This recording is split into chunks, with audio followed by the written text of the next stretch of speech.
Astaghfirullah. Bismillahirrahmanirrahim.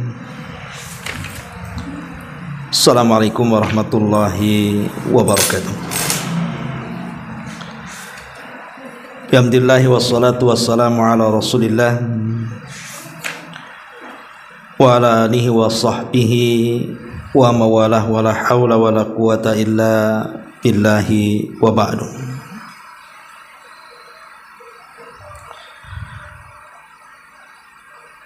Baik, kita lanjutkan kajian kita, masih membahas kitab Bahjah Qulubil Abrar, karya besar Al-Imam Abdurrahman ibn Sa'di atau Abdurrahman ibn Nasir As-Sa'di rahimahullahu ta'ala. Dan kita masuk pada bab tentang daging yang diharamkan Allah subhanahu wa ta'ala. Perhatikan kitabnya. An Jabir ibn Abdullah radhiyallahu anhu maqala harrama Rasulullah sallallahu alaihi wasallam yawma Khaybar al-khumral insiyata wa luhumal bighali wa kulladhi nabin minas sibai wa kulladhi mikhlabin minat tayri. Rawahu Tirmidzi. Dari Jabir bin Abdullah radhiyallahu an, beliau berkata, pada hari pertempuran Khaybar, dan pertempuran Khaybar ini adalah pertempuran terakhir melawan orang-orang Yahudi. Karena pertempuran melawan orang Yahudi itu 4 kali. Lah yang terakhir Yahudi Khaybar,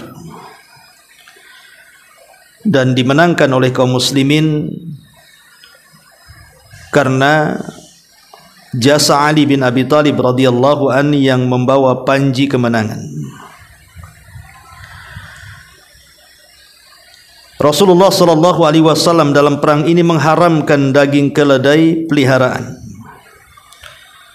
Daging bighal maksudnya peranakan antar kuda dan keledai. Kemudian setiap binatang buas yang bertaring dan setiap burung yang memiliki cakar. Ma'asyiral muslimat yang dimuliakan Allah subhanahu wa ta'ala, hadis ini menjelaskan kepada kita tentang beberapa makanan dari hewan-hewan yang tidak boleh dimakan, bahkan diharamkan untuk dimakan. Dan kita tahu bahwa Islam mengajarkan kepada kita agar kita memakan makanan yang dihalalkan Allah subhanahu wa ta'ala. Dan perintah memakan yang dihalalkan itu mencakup perintah kepada para nabi dan juga kepada orang-orang yang beriman. Allah berfirman dalam surah Al-Mu'minun ayat 51, ya ayyuhar rusul kulu minat tayyibati wa'malu salihah. Wahai para utusan, makanlah yang baik, maksudnya yang halal, dan lakukanlah perbuatan baik. Dan Allah mengatakan dalam Al-Baqarah 172, ya ayyuhalladzina amanu kulu min tayyibati ma razaqnakum.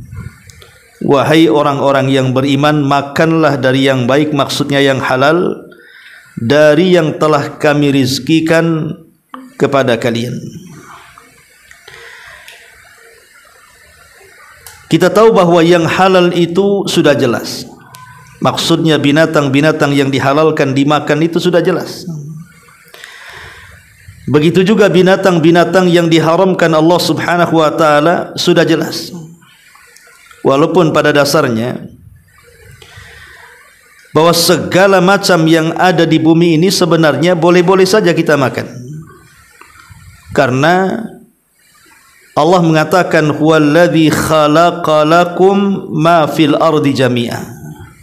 Dialah Allah yang telah menjadikan segala yang ada di bumi itu untuk kalian. Maksudnya untuk kita manusia. Jadi pada dasarnya apa yang ada di bumi ini boleh kita makan. Akan tetapi ada pengecualian-pengecualian yang memang dikecualikan di dalam syariat. Ada benda-benda yang tidak boleh kita makan. Para ulama telah menjelaskan bahwa sebab haramnya makanan itu karena beberapa perkara. Pertama, apabila makanan itu sampai membahayakan. Walaupun halal tetapi membahayakan, jadi haram. Yang kedua, apabila memabukkan. Minuman ataupun makanan kalau sampai memabukkan maka hukumnya haram. Yang ketiga, apabila mengandung unsur najis. Kemudian yang keempat, apabila dianggap tidak senonoh atau bahasa kitanya jorok menurut tabiat manusia. Seperti ulat umpamanya kan. Tidak semua orang makan ulat, ada orang yang suka ulat tetapi kebanyakan orang menganggap jijik. Maka Islam mengharamkannya. Kemudian yang kelima, apabila mendapatkan dengan jalan yang tidak dibenarkan oleh syariat. Makan ayam hasil curian, makan kambing hasil curian, haram. Inilah 5 kaedah kenapa makanan itu ada yang diharamkan. Pertama, karena membahayakan. Yang kedua, karena memabukkan. Yang ketiga, karena ada unsur najis. Yang keempat, karena dianggap jijik oleh kebanyakan manusia. Dan yang terakhir, karena jalan mencari makanan itu tidak halal. Ma'asyiral muslimat yang dimuliakan Allah Subhanahu wa taala. Ada hewan-hewan yang secara tegas dalam Islam itu diharamkan. Dan itu berdasarkan nas Al-Qur'an dan juga hadis Nabi sallallahu alaihi wasallam. Di antaranya yang pertama bangkai. Bangkai ini adalah hewan yang mati bukan karena disembelih. Mungkin dia mati sendiri, atau mati karena cekik, atau mati karena jatuh, karena dipukul, dan yang semacamnya. Maka bangkai itu walaupun ketika hidupnya binatang halal, maka menjadi haram karena bangkai. Yang kedua, daging babi. Daging babi ini semuanya, termasuk lemaknya, bahkan seluruh badannya haram. Ingat bu, akhir-akhir ini kan viral tuh di Jawa Tengah. Ada orang yang jualan ayam goreng berpuluh-puluh tahun, tidak ketahuan rupanya menggunakan minyak babi. Baru terbongkar oleh karyawannya, baru viral. Setelah viral baru diberi label non halal. Coba bayangkan, ya.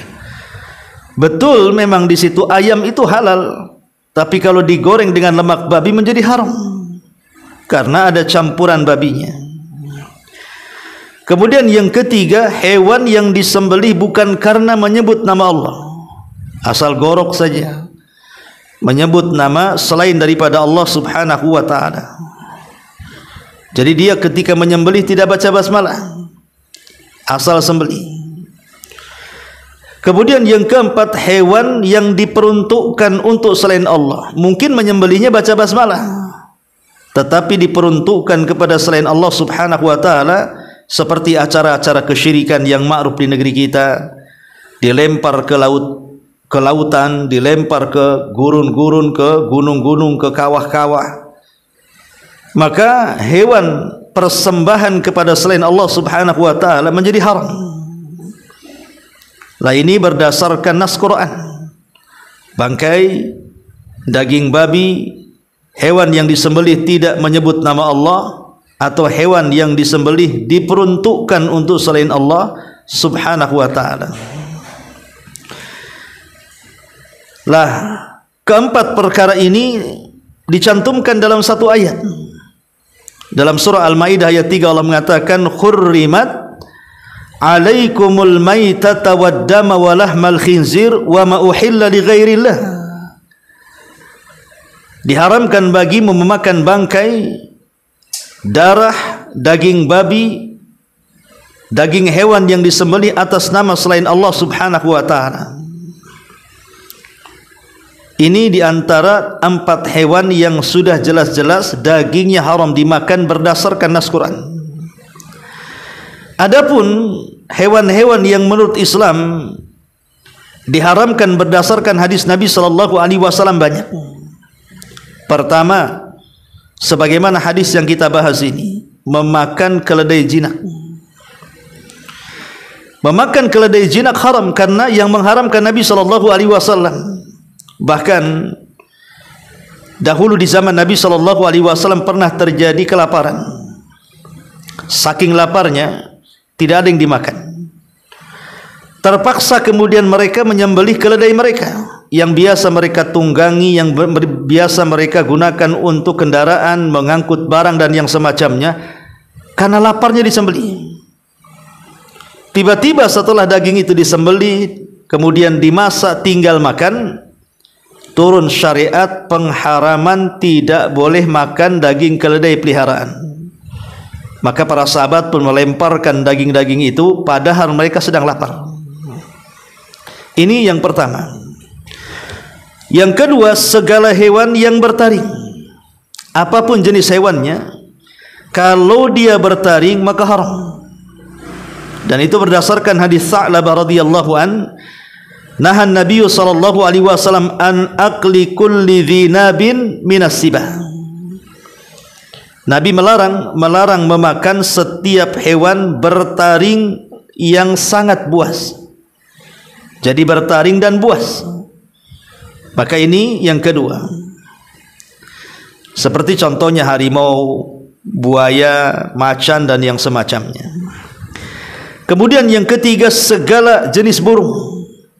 Segala jenis burung yang memiliki cakar yang tajam dan burung ini kadimal, pemangsa. Jadi dengan cakarnya itu untuk memangsa lawannya, seperti burung elang dan yang semacamnya. Dan itu dijelaskan dalam sebuah hadis Nabi sallallahu alaihi wasallam dari Ibnu Abbas radhiyallahu anhuma, naha Rasulullah sallallahu alaihi wasallam an kulli dhinabin minas sabu' wa an kulli dhi mikhlabin minat tayri. Nabi melarang memakan setiap hewan yang bertaring yang buas dan burung yang bercakar yang tajam. Kemudian yang keempat, jalalah. Jalalah itu hewan yang memakan benda najis. Contoh umpamanya ibu taruh lele di sepiteng. Kan banyak orang dulu biasanya, saya ingat waktu di desa saya itu, banyak orang buat kolam ikan. Kemudian dibuat tempat buang hajat itu di pinggir kolam itu. Jadi setiap orang yang buang hajat itu kotorannya dimakan ikan. Atau ada sebagian yang meletakkan lele di sepiteng sampai dari kecil sampai besar. Dalam Islam disebut jalalah namanya. Tidak boleh dimakan. Kecuali kalau ikan yang sudah makan kotoran manusia itu dibersihkan dengan cara ditempatkan di air yang bersih, diberi makan dengan makanan yang bersih 3 hari. Baru setelah 3 hari baru boleh dimakan. Nabi SAW mengatakan, atau Nabi sallallahu alaihi wasallam berdasarkan Ibnu Umar radhiyallahu anhu, dia berkata, naha Rasulullah sallallahu alaihi wasallam an aqlil jalalati wa albaniha. Rasul melarang tidak boleh memakan daging jalalah, hewan yang memakan barang najis, dan meminum air susunya. Ini yang keempat.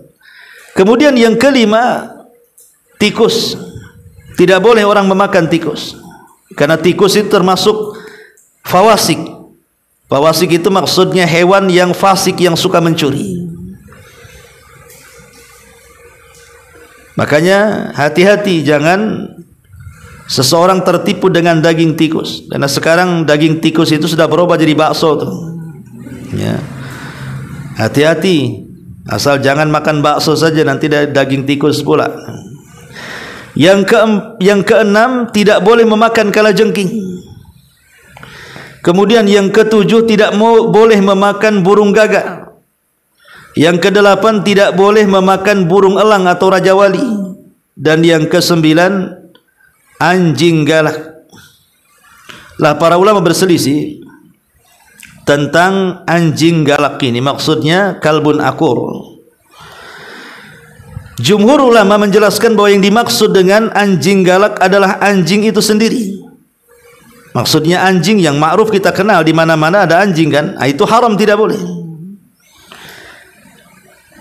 Kata jumhur ulama, maksudnya anjing galak ya semua anjing yang kita kenal haram dimakan. Kemudian yang nomor 10, ular. Tidak boleh orang memakan ular, karena ular itu binatang buas, binatang yang berbisa, haram dimakan.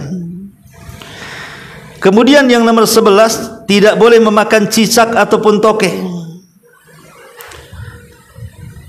Ma'asyiral muslimat yang dimuliakan Allah Subhanahu wa taala, disebutkan di dalam satu riwayat, khamsu fawasik. Ada 5 hewan yang dianggap pengganggu atau fasik. Kata Nabi SAW, dan hewan-hewan ini harus dibunuh, jangan dimakan. Kemudian Rasul menyebutkan yang pertama al-fa'ru, tikus, wal aqrab, kalajengking, wal hida, burung elang, wal ghurab, burung gagak, wa kalbul akur, dan anjing galak. Maka ini semua dilarang, ya. Kemudian yang nomor 12, tidak boleh memakan semut, karena memang semut sendiri tidak boleh dibunuh. Kemudian yang nomor 13, tidak boleh memakan lebah, karena lebah juga hewan yang tidak boleh dibunuh.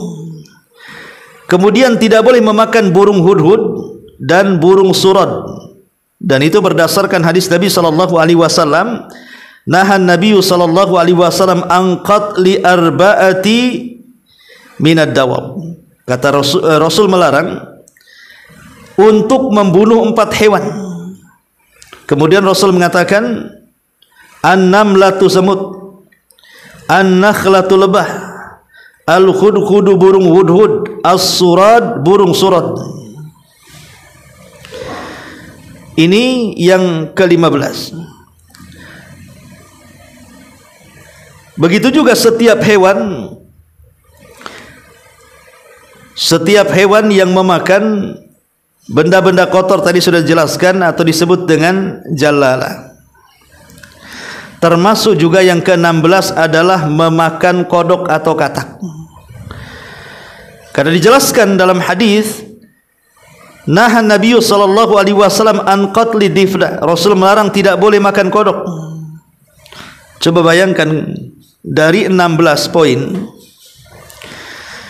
yang dijelaskan para ulama, di mana ada hewan-hewan yang dilarang dimakan plus dengan Quran menjadi 20 hewan, rata-rata banyak orang memakannya kan Bu. Padahal Islam sudah mengharamkan. Kalau yang memakan di luar muslim, ya terserahlah, itu lakum dinukum waliyadin ya. Tapi anehnya banyak kaum muslimin yang makan hewan-hewan yang sudah jelas-jelas dilarang. Contoh umpamanya kodok. Betapa banyak kaum muslimin yang mereka memakan daging kodok, padahal kodok itu tidak boleh dilarang. Ataupun lebah. Terkadang ada orang yang memakan lebah, ya. Ataupun naudzubillah ular gitu ya. Walaupun alasannya pengobatan atau apapun, tetap yang diharamkan tetap diharamkan, tidak boleh dimakan, ya. Ma'asyiral muslimin muslimat yang dimuliakan Allah Subhanahu wa taala. Lah dalam hadis yang kita bahas di sini ada beberapa daging yang diharamkan oleh Nabi sallallahu alaihi wasallam, di antaranya kata Nabi sallallahu alaihi wasallam adalah al-khumurul insiyah, keledai peliharaan. Kenapa keledai peliharaan tidak boleh dimakan? Kita tahu tadi 5 perkara. Kenapa syariat Islam itu mengharamkan sebagian binatang atau sebagian kecil binatang? Salah satunya adalah karena menjijikan. Lah sebagian para ulama mencari alasan kenapa keledai peliharaan itu menjijikan sehingga tidak boleh dimakan, karena memang itu binatang seperti kucing yang kita hari-hari berada di dekatnya, digunakan untuk kendaraan, mengangkat kayu, mengangkat barang, dan begitu seterusnya.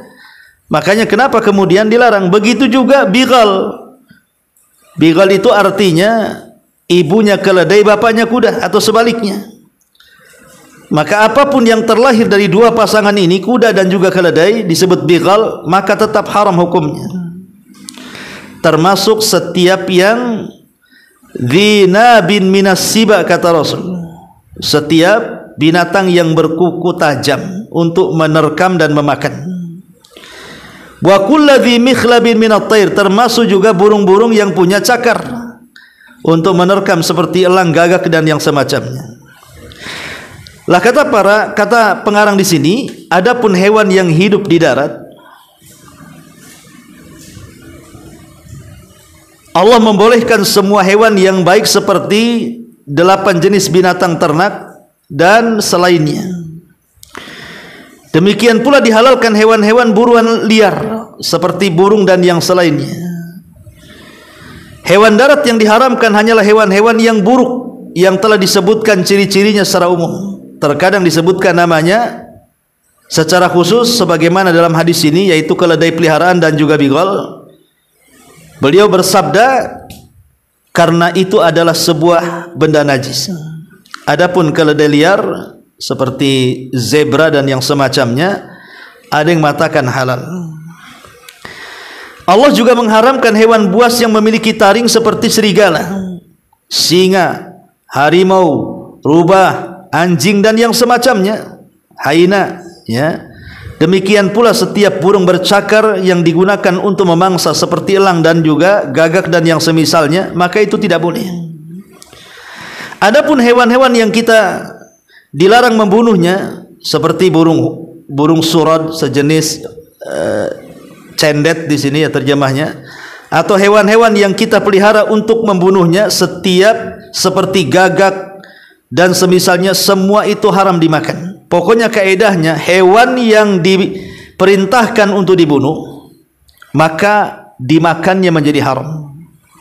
Kalau syariat Islam memerintahkan kita untuk membunuh binatang, maka binatang yang diperintahkan untuk dibunuh haram dimakan. Seperti ular, Rasul menyuruh kita membunuhnya. Seperti anjing, khusus anjing hitam gitu ya, maka disuruh untuk membunuhnya. Ataupun seperti kalajengking dan yang semacamnya. Pokoknya kalau syariat Islam memerintahkan kita untuk membunuh binatang, maka secara kaedah dimakan yang diharamkan. Atau sebaliknya, Nabi SAW melarang tidak boleh membunuh. Ini hewan tidak boleh dibunuh kata Rasul, seperti semut tidak boleh dibunuh kata Rasul, seperti lebah tidak boleh dibunuh, seperti burung hudud tidak boleh dibunuh, atau burung surad. Maka secara otomatis kalau dibunuh saja tidak boleh, berarti dimakan haram. Seperti kodok itu dilarang dibunuh, maka hewan yang dilarang dibunuh kalau dimakan jadi haram. Begitu juga hewan-hewan yang jelek seperti ular, kalajengking, tikus dan berbagai macam serangga, maka serangga juga tidak boleh dimakan. Demikian juga hewan-hewan yang boleh dimakan tetapi dia mati tanpa dibunuh atau disembelih, termasuk hewan yang disembelih dengan cara yang tidak syar'i, maka semuanya itu diharamkan di dalam Islam, ya. Ma'asyiral muslimat yang dimuliakan Allah Subhanahu wa taala.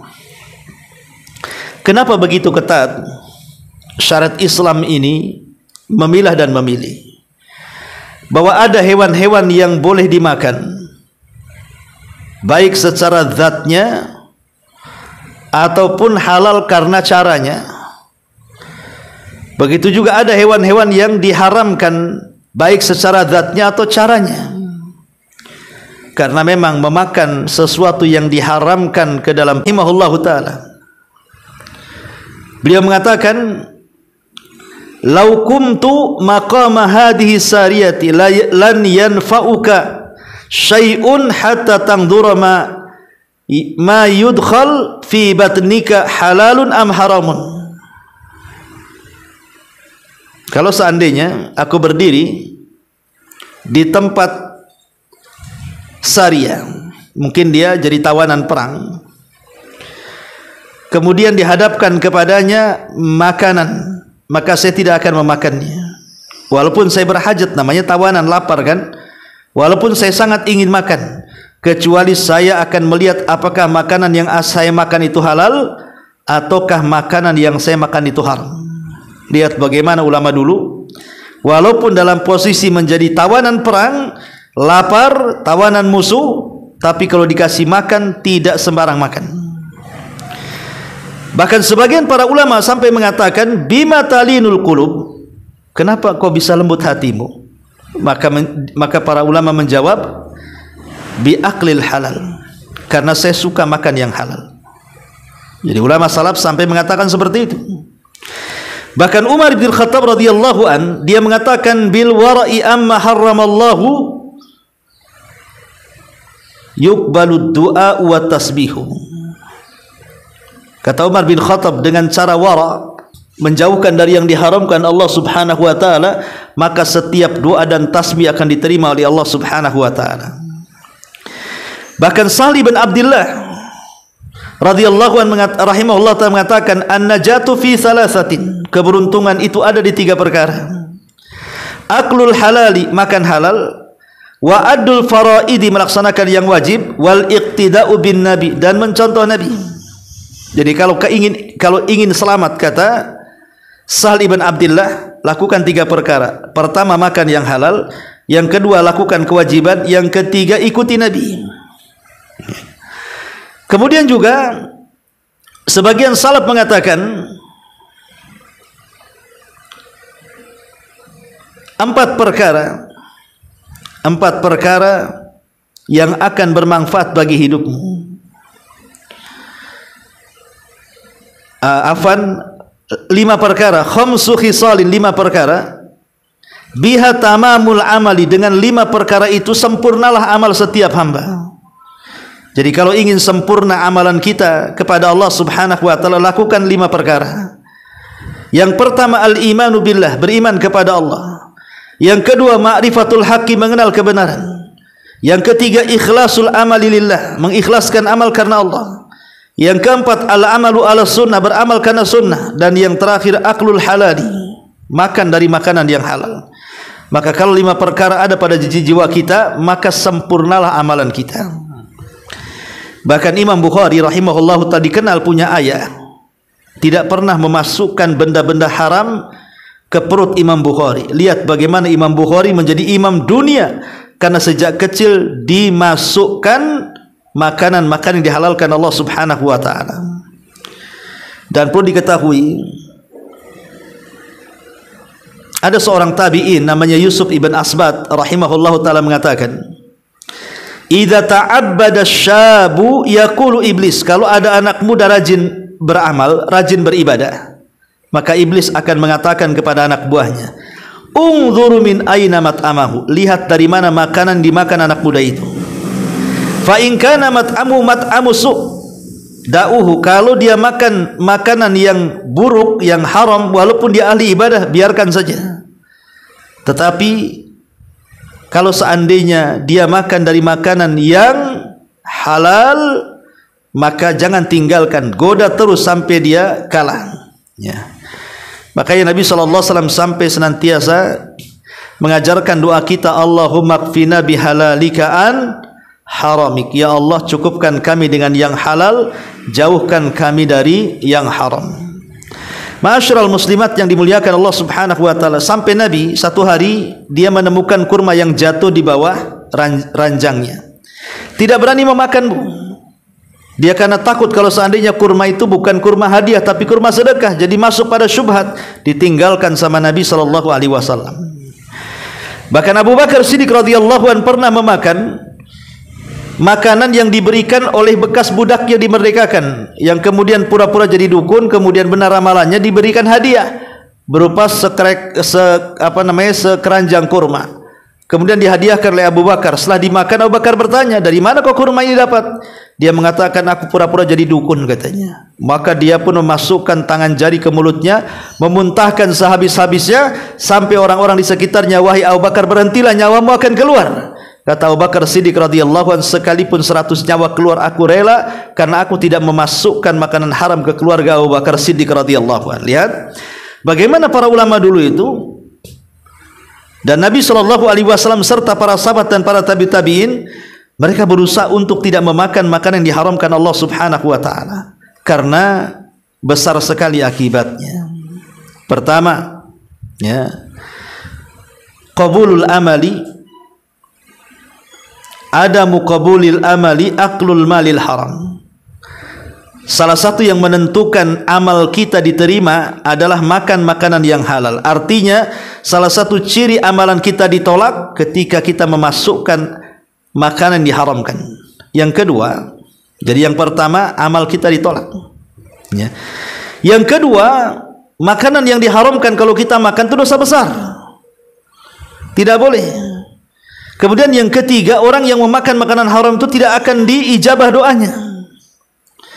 Kemudian yang keempat, makanan yang dimakan haram kalau dimasukkan ke dalam perut itu salah satu sebab diusirnya kita dari rahmat Allah Subhanahu wa taala. Termasuk juga terancam dengan neraka, terancam dengan murka Allah Subhanahu wa taala dan laknatnya. Bahkan memakan yang diharamkan itu sebab kerusakan keluarga dan masyarakat. Memakan yang diharamkan itu bisa mencabut barakah, berkahnya hilang. Makanya dahulu ada kisah seorang ulama pengembara kemudian lewat di sebuah sungai, rupanya ada apel yang hanyut, dikejar dia karena lapar. Setelah dikejar karena lapar, dia makan sedikit, baru teringat itu apel bukan miliknya, langsung berhenti dan berusaha melepehkannya, ya, karena tahu bahwa makan yang tidak jelas syubhat apalagi haram itu akan membawa kerusakan, tidak membawa berkah. Dan pada hari kiamat, orang-orang yang memakan barang haram, mereka akan menjadi orang-orang yang bangkrut pahala di hadapan Allah Subhanahu wa taala. Inilah di antara penjelasan yang disebutkan para ulama dari poin ke-62, daging yang diharamkan Allah Subhanahu wa taala. Wallahu alam. Sampai di sini pembahasan kita. Sebelum saya tutup, kalau ada yang bertanya silakan. Bagaimana dengan cacing? Cacing itu kan kayak untuk menaikkan pembersih. Anda pernah melakukan hal itu? Rebus cacingnya, dibersihkan, direbus, kemudian diminumkan. Tapi tak dikasih tahu sama orangnya. Tapi itu untuk promosi bagus. Iya, sebenarnya bagaimana hukum cacing untuk pengobatan? Cacing ini binatang yang termasuk binatang yang menjijikan. Karena Allah yang mengatakan innallaha harrama 'alaikumul khaba'ith. Rasul mengatakan innallaha harrama 'alaikumul khaba'ith. Sesungguhnya Allah telah mengharamkan kepada kalian al-khaba'ith, sesuatu yang jorok, yang menjijikan. Apapun yang menjijikan itu haram. Masalahnya di masyarakat ini ada hewan-hewan yang menurut sebagian orang menjijikan, sebagian orang tidak menjijikan. Seperti ada sebagian orang makan ulat, makan laron, makan apa kan, termasuk cacing gitu ya. Tidak dijadikan hujah. Ada sebagian kecil yang memakan, tapi sebagian besar manusia tidak memakannya. Berarti hukumnya dikembalikan kepada siapa yang paling banyak menilai. Kalau umumnya manusia memang jijik dan sedikit yang tidak jijik, berarti yang dimenangkan yang banyak. Tetap itu binatang yang tidak boleh. Walaupun banyak khasiatnya, karena bagaimanapun Allah yang menurunkan penyakit, Allah juga yang akan menurunkan obatnya. Dan tidak mungkin Allah menurunkan obat itu dari yang diharamkan Allah Subhanahu wa taala. Wallahu a'lam.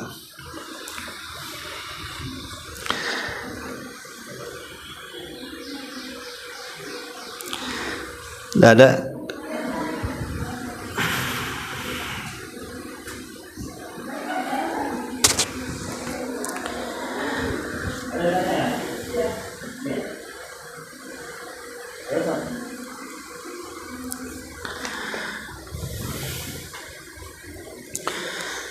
Bagaimana dengan bekicot dan juga lebah ya? Kalau bekicot halal, tidak ada masalah, makan aja, asal jangan beracun aja. Tapi kalau lebah tidak boleh dimakan, karena lebah itu, larva lebah itu maksudnya apa? Anak lebah. Tetap ya anak lebah ya juga lebahnya lah, cuman itu bedanya anaknya dengan induknya aja. Haram, tidak boleh. Karena lebah itu binatang yang diharamkan untuk dibunuh. Dibunuh aja nggak boleh, apalagi dimakan. Kalau bekicot insya Allah tidak ada masalah.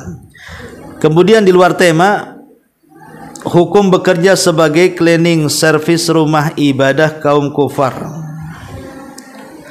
Ya, sebaiknya cari pekerjaan yang lainnya. Karena bagaimanapun bekerja di tempat ibadah orang kafir itu adalah tempat syubhat. Ya, bisa saja kemudian digoda syaitan, berpindah agama atau minimalnya membenarkan dan begitu seterusnya. Maka sebaiknya cari tempat yang lebih baik yang bisa menjaga agama kita. Wallahu a'lam.